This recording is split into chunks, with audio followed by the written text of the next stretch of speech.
Bonjour! So we are back in Sunset Valley, and for this episode I'm going to continue with my Victorian era. I'm tackling the Victorian buildings, so there are quite a few houses with that style, and I'm thinking today, so I did this one in the previous video, so I'm thinking of today of doing next door, the one next door.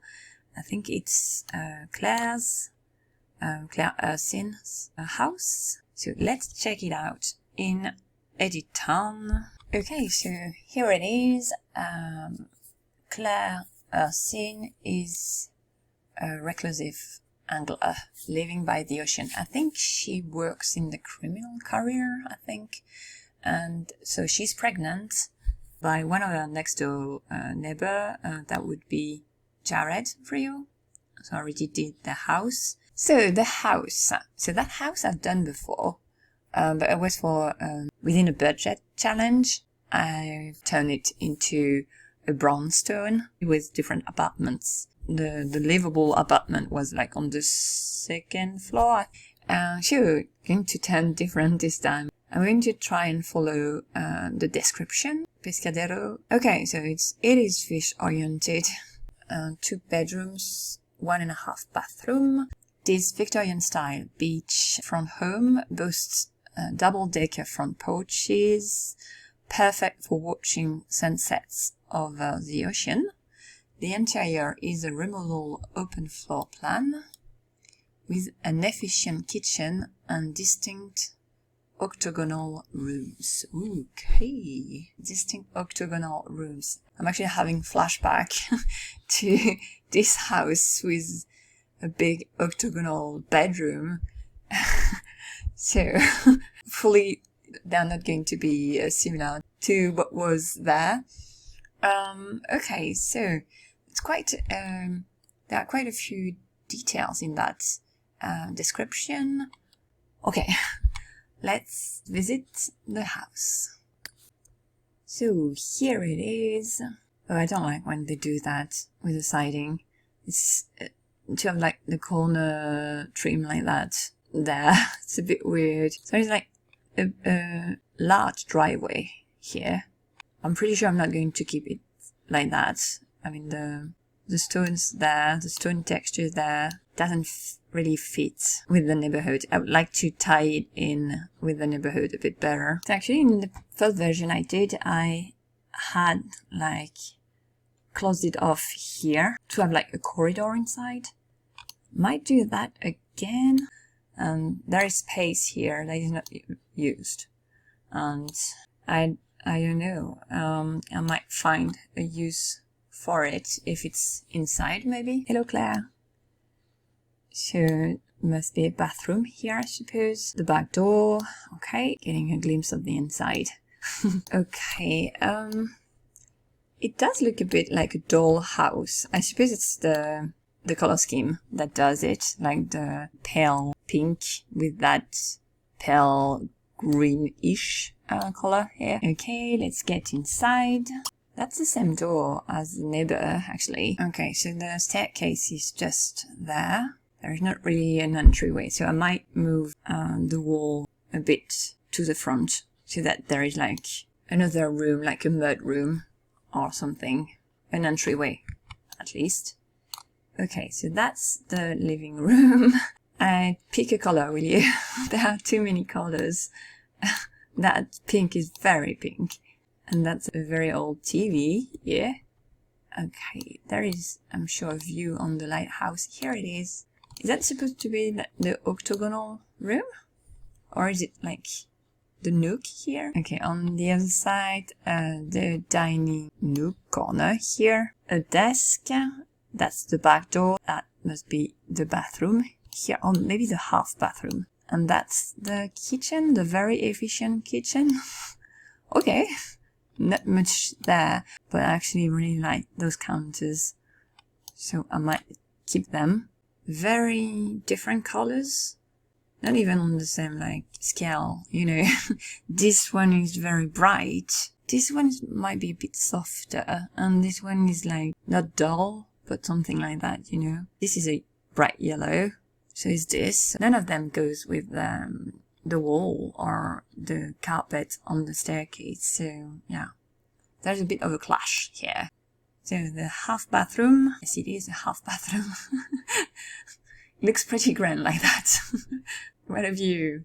Thank you, Tab Mud. Ooh, I actually really like the towel here.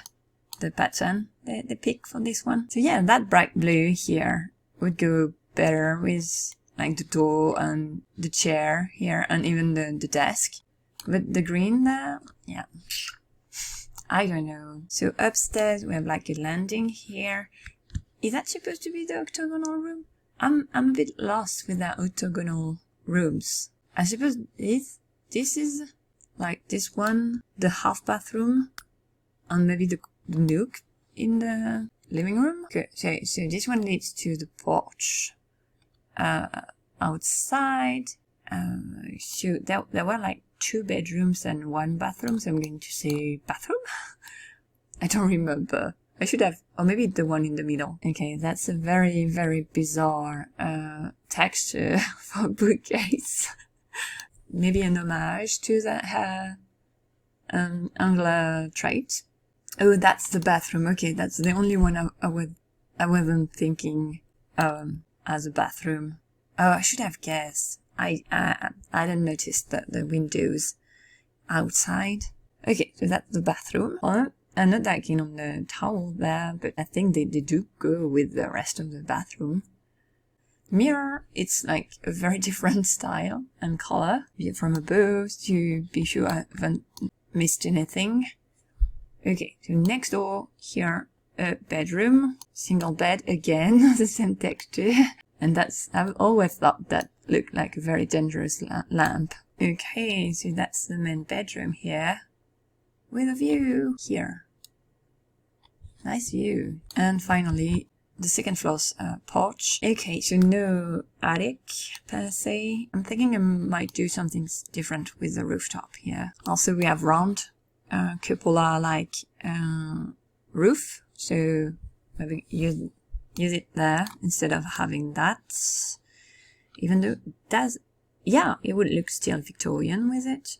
I like there is like one lone column here and here. Like it's not symmetrical. That's a neat touch actually. Also the fence there, the post, that it does echo the column here. I never noticed before. Like these two, they are related actually.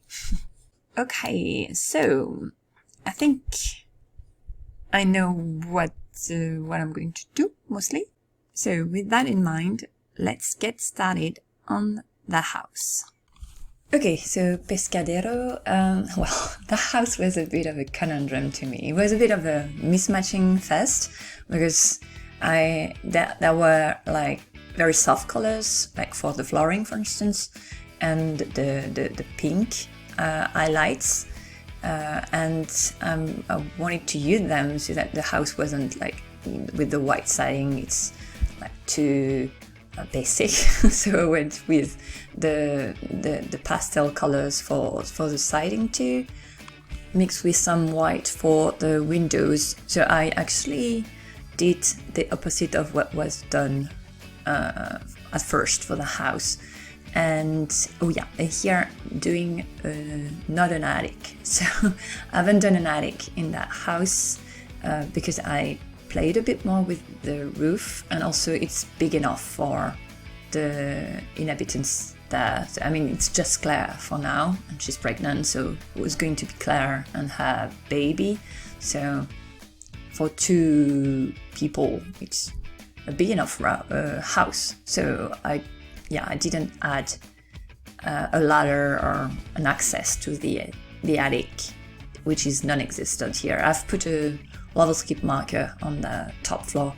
But yeah, so the outside of the house went with the pastel-like, bit of the dollhouse feel I had when visiting the house, and did a bit of the opposite of what was done before, so that the windows are actually with the white trim, you know, and the white frame, and walls have like a green, pastel green siding. I also played up a bit more the Victorian aspect for the house, and work a bit more on the front facade and on the rooftop. So the roof has more parts that it had before. So I've also did like first level, but only in the tower-like part here, the octagonal rooms part on top of them, so that there is more height to it a bit. And yeah, so mostly did that. Later I had enclosed area for the backyard, because there is not there, it's not delineated. So I thought maybe a bit more like to have the back porch be a bit more private there. So then I started on the layout inside. I had enclosed that area for the two front porches, so that I had an entryway and a corridor upstairs. So change a bit the placement for the staircase, like I put it forward, like one tie forward, and then also made the kitchen a tad bigger, so that it would be even more an efficient kitchen. It's in the description, it's a very efficient kitchen or something like that. So then meeting the owner of the house and realizing that why did she choose that house? I have no idea, because it doesn't fit her like the name does. Fishmonger, I guess, because she is an angler, but her favorite color, I think, is brown, and she has no particular trait. Yeah, she's kleptomaniac, hot-headed, loves the outdoor. The house is big and not very much outdoorsy. What I would consider outdoorsy, I don't know. That there wasn't even a private backyard, so it's not even that reclusive. It's for a loner. It's pretty well placed near the beach. For Claire, I would have imagined like maybe a cabin in the mountain would fit her personality better, and what was said in the description. So, well, yeah, the more I was decorating, the more I was like not exactly convinced, but I was thinking that Claire would have been a better choice for a better choice for her would have been the house next door that I did before, like Myrtle Bungalow, because if I remember well, I mean, the patterns in the bedroom there, I think they were like sea-oriented, or fish-oriented. I don't remember exactly, but they were like on the bed and also on the wallpaper, something, yeah. And also the size of the house, because this one is rather big, and for one reclusive person, I don't know, it's a big house to take care of. And except for the name that fits her angular trait, I didn't see why the house for Claire, and so it was a bit difficult to decorate at first, because I needed to find what style to go with. So I guess decorating wise, I went with very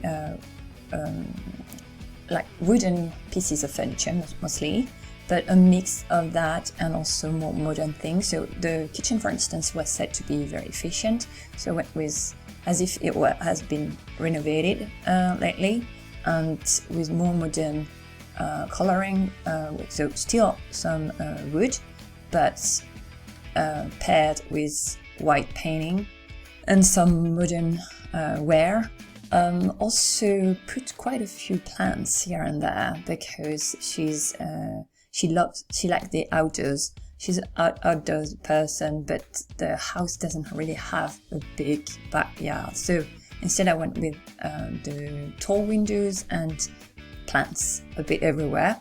And for the type of decorating, she's neither girly nor very, there's nothing specific in her traits or her preferences that really help with decorating, except that she likes brown and she likes to fish and to be left alone. So I went with a bit of a nautical theme in in most of the rooms.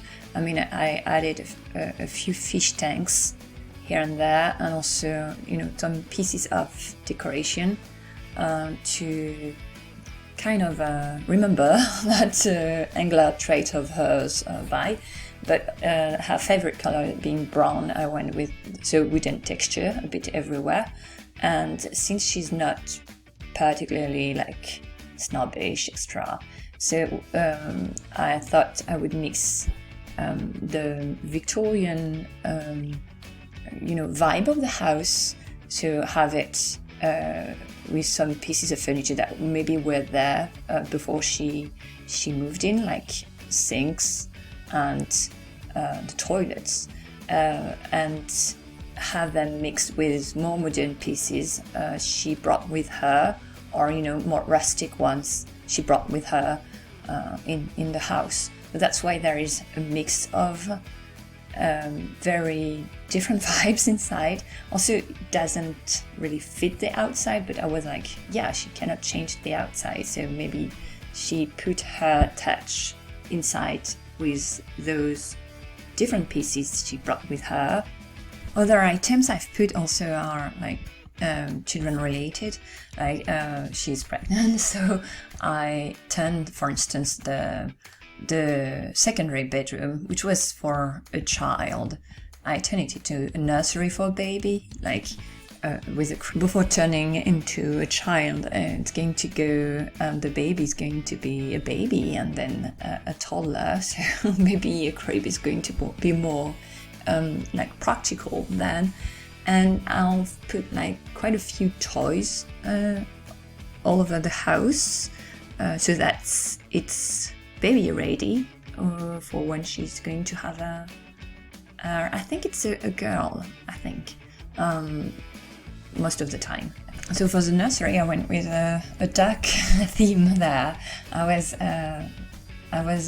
lacking a bit duck material there, but I went with what we had, so there is that pattern. I've put it on the blinds, I think, and maybe on maybe on the lamp too. Oh, and the lamp is a duck too, but it's not a yellow one, so I was a bit disappointed there. You can't customize the duck itself, but I've left the lamp there.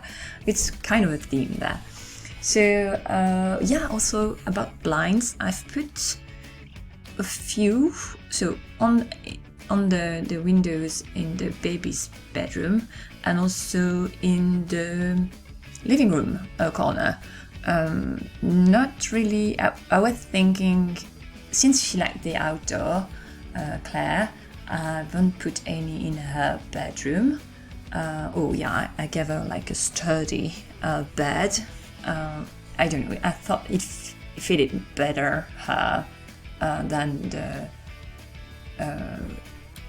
the brass bed frame that there was there. And don't remember what, the blinds. So I haven't put any in Claire's bedrooms because no curtains, nothing, so that she still has that nice view.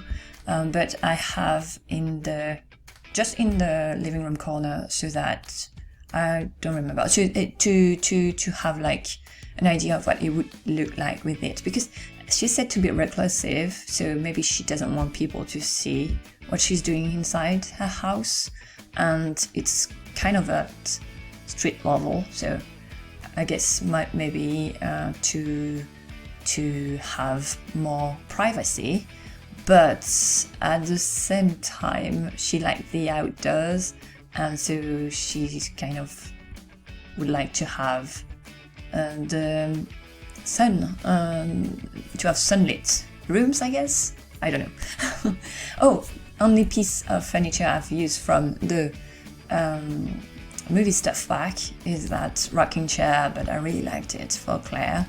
And I put like a boat trailer, and also to try and harmonize a bit more the house, like between the inside of the house and the outside of the house. I've added a few nautical themed objects, items in the flower beds, so that it would reflect a bit on, like it would echo a bit more on what was inside the house, since the color schemes are so different, inside and outside. They're very, very different. But that's about it for the outside. I just added like the rocking chair and changed the chessboard on the upper porch. So here is the house with the front facade, with a bit more intricate, I guess.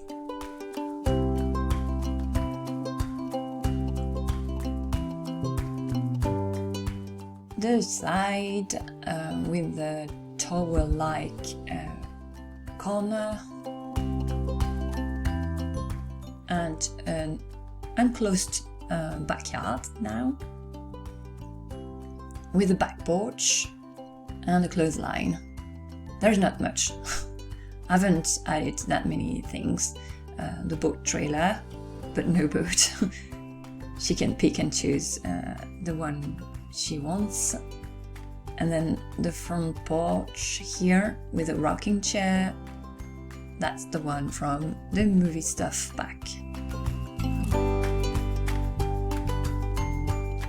Then the new front door and the entryway. So that part used to be outside, and then the living room, which is a mix of different objects of different style, but hopefully they fit together somewhat. And the dining nook and kitchen, which is a bit bigger with some more countertops. I think the oven is from outdoor living. Also a small corner for the washing machine. Then I've put the ant farm from Pets, because she liked the outdoors, so I wanted something attached from there. That door here, I haven't talked about that, but Claire has a kleptomaniac trait, so I was thinking that's a half bathroom from downstairs, and yeah, I was thinking either to have like lots of objects she might have stolen from elsewhere, a bit everywhere in the house, or have a secret like hideout for her the stolen objects. So went with the hideout. So the second floor with the landing where I put like a small like angular corner, and the second bathroom, well, the full bathroom with a shower and a bathtub. It's because of the Victorian vibe. I went also with a bathtub. So yeah, behind the staircase I added a hiding place for her acquired goodies, let's say, the nursery, that she might have had like illegally. Hello, bear. And I've put treasure chest that you get with Word Adventure there, instead of having lots of goodies, like for instance on top of her dresser. So that's her bedroom. And yeah, I kind of tried to do a thing with a life saver and the lamp. I don't know if it's working, but let's pretend it is. So a desk with quite the view. I really like that bay window here. And then the upper deck, well, upper porch, terrace, I don't know how you call that area, balcony here. So there would be space for an attic, but we need to rearrange a bit the rooftop there. So view from above with access here. So first to the backyard here with the clothesline and the back door here. Then back to the front of the house with the front porch here and the rocking chair there. And then the entryway here. Then the living room, dining and kitchen, so the open space as in the description. Then the cache here with the treasure chest, which is empty. I haven't added anything there. And then the octagonal bathroom, or half bathroom here. Then upstairs with the octagonal-ish landing here with fish tanks and a few items. Then the bathroom, the full bathroom here, the nursery and Claire's bedroom with quite the view, and then access to the upper porch. And that's it for that house. So I guess next episode I'm going to go on the other side of Myrtle Bungalow and tackle the other neighbors here. I think it's Pauline and what's his name, Hank? I'm going to say Hank, I'm not sure. But that will be for the next video. I'll see you then. À bientôt.